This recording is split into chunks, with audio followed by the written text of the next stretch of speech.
بسم اللہ الرحمن الرحیم۔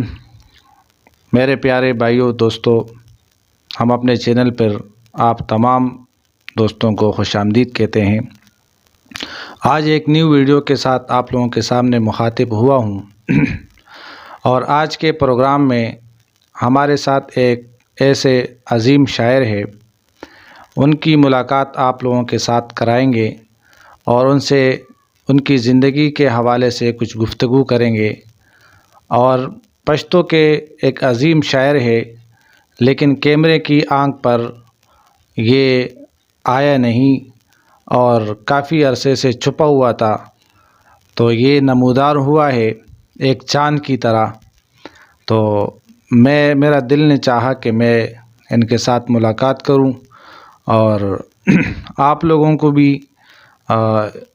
کا ملاقات بھی ان کے ساتھ کرواؤں اور ان سے کچھ شعر آپ لوگ بھی سنیں گے۔ تو پشتو کی شعر بھی پڑھتے ہیں اور اردو کی شعر بھی پڑھتے ہیں، تو دونوں زبانوں میں ان سے شعر ضرور سنیں گے۔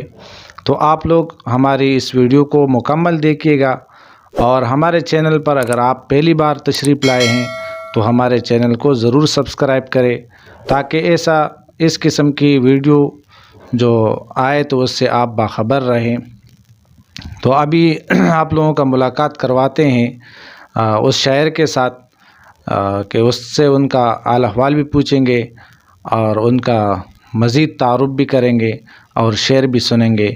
تو آئیے چلتے ہیں اس شاعر صاحب کی طرف اور ان سے مزید گفتگو کرتے ہیں۔ ہجرا وصال راز،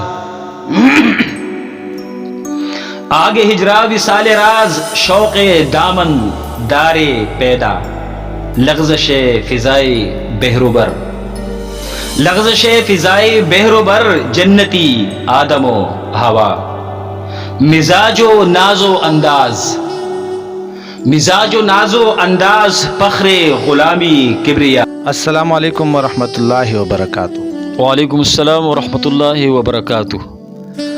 بہت بہت شکریہ آپ کا کہ آپ نے ٹائم دیا۔ تو آپ اپنا نام کا تعارف پہلے ہمیں کرائے کہ آپ کا کیا نام ہے؟ اپنا نام تو جی محمد موسیٰ خان ضیاء ہے۔ تو آپ سے پہلا تو یہ سوال کریں گے کہ اب جو بھی یہ ویڈیو دیکھے گا تو اس کے ذہن میں یہ پہلا سوال آئے گا کہ آپ شاعر ہو، تو آپ کا جو شاعری کی طرف آپ کا قدم جو بڑھا ہے تو اس کی اصل وجوہات کیا تھی؟ آپ کا شوق تھا یا کسی اور وجہ سے آپ شاعری کی طرف بڑھے ہیں؟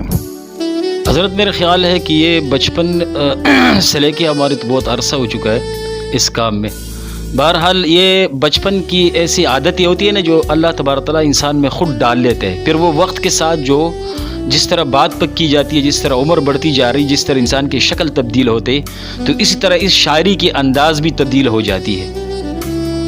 تو مطلب آپ کا کہنے کا یہ ہے کہ اللہ کا ایک قسم آپ کے اوپر ایک انعام ہے کہ آپ کے ذہن کو بالکل ایک شاعروں جیسا بنایا، خود بخود آپ کو شعر آتے ہیں۔ ناظرین، یہ ایسا شاعر ہے کہ عام جیسا کہ ہمارے اس دور میں جو شاعر ہوتے ہیں کہ وہ کبھی کس کا شعر اٹھاتے ہیں، کبھی کس کا شعر اٹھا کے پڑھتے ہیں اور اپنے آپ کو شاعر بناتے ہیں، تو یہ وہ شاعر نہیں ہے۔ اس کو عظیم شاعر میں نے اس لیے کہا کہ یہ کسی تعارف کا محتاج نہیں ہے، اور ان کے پاس اپنی لکھی ہوئی شاعری کا کتابیں بھری پڑی ہے گھر میں، اور یہ شاعری خود لکھتا ہے اور اپنی شاعری لکھتا ہے۔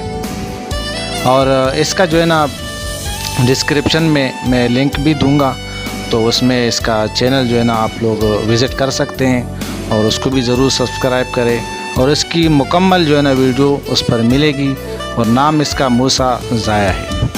تو مزید ہم آپ سے شاعری بھی سنیں گے۔ تو آپ پشتو کی شاعری کے ساتھ ساتھ اردو کی شاعری بھی کرتے ہیں؟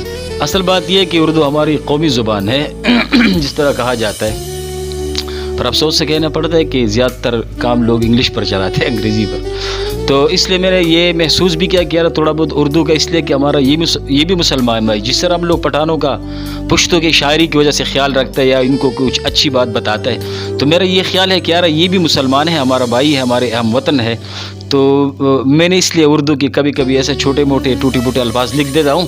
بہرحال خیر سگالی کے طور پر کیا رہا ہماری یہ بھائی بندی جو ہے ہر حال میں قائم رہے. ماشاء اللہ بہت اچھی بات ہے.